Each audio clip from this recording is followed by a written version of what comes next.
ज्योतिबा फुले की पत्नी सावित्रीबाई फुले, जिन्होंने इस देश में इस गरीब समाज को शिक्षा दिलाने का काम किया।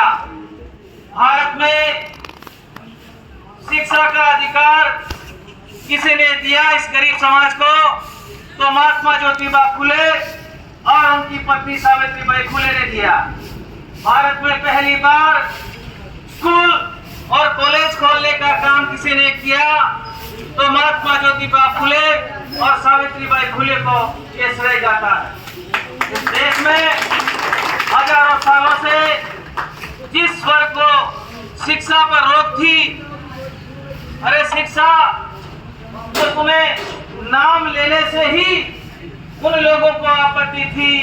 इस देश में शिक्षा का अधिकार किसी ने दिया, तो इस देश के महामानव महात्मा ज्योतिबा फुले एक ऐसा महापुरुष इस समाज में, माली समाज में पैदा हुआ जिसको वर्ण व्यवस्था में शूद्र कहा गया था, लेकिन इस देश में करोड़ों करोड़ों लोगों को, इस देश के गरीब समाज को शिक्षा दिलाने का जो अधिकार दिया वो महात्मा ज्योतिबा फुले ने दिया। हम इस देश में, देश के करोड़ों करोड़ों लोग महात्मा ज्योतिबा फुले के ऋणी है, आभारी है, धन्य है वो महापुरुष जिसने इस समाज को बोलना सिखाया, धन्य है वो महापुरुष जिसने इस समाज को जीना सिखाया।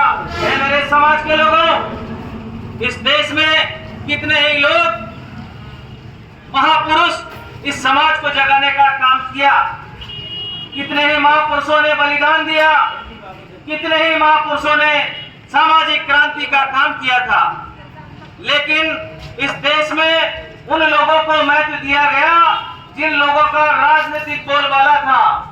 इस देश में महात्मा ज्योतिबा फुले ने जो सामाजिक क्रांति की, उसके 30 साल बाद महात्मा गांधी पैदा होते हैं, लेकिन इस देश में उन चालाक किस्म के लोगों ने महात्मा गांधी को राष्ट्रीय पिता घोषित कर दिया गया था, लेकिन इस देश में करोड़ों मजलूमों, करोड़ों अक़लियत, करोड़ों गरीब लोगों के लिए हक अधिकार की लड़ाई लड़ने वाले, शिक्षा की ज्योति जलाने वाले महात्मा ज्योतिबा फुले को इन लोगों ने, चालाक किस्म के लोगों ने, उनको इस समाज के जो प्रगति की, उनके इतिहास को दबाने का काम किया।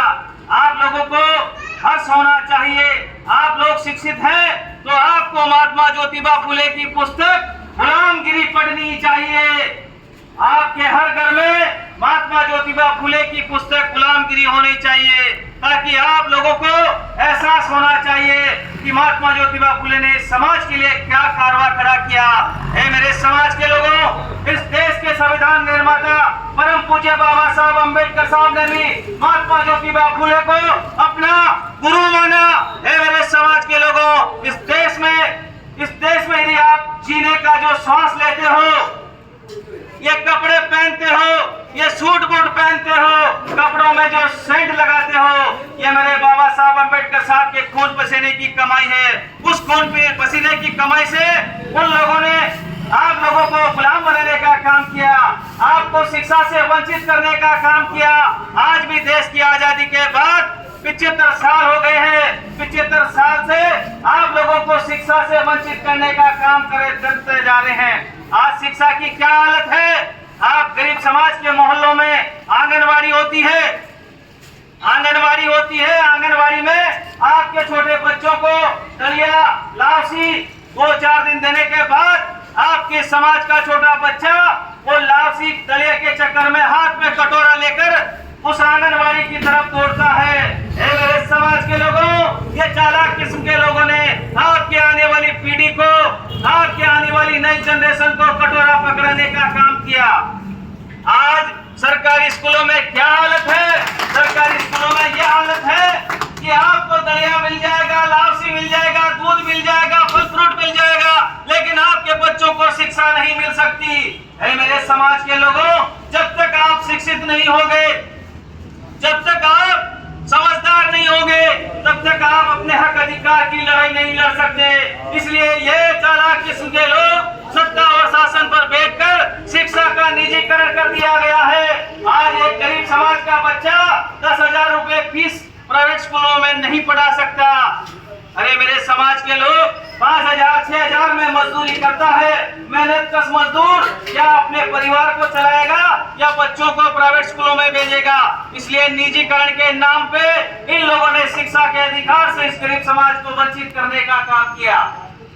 आप लोगों को इस कार्य को आगे बढ़ाते हुए महात्मा ज्योतिबा फुले के जीवन आदर्श पर आप लोगों को आज से शपथ लेनी है कि आपके बच्चों को, आपके परिवार के हर बच्चे को आपको पढ़ाना है। इसलिए मेरे बाबा साहब अम्बेडकर साहब ने कहा था कि शिक्षा वो शेरनी का दूध है, जो पिएगा वो दहाड़ेगा।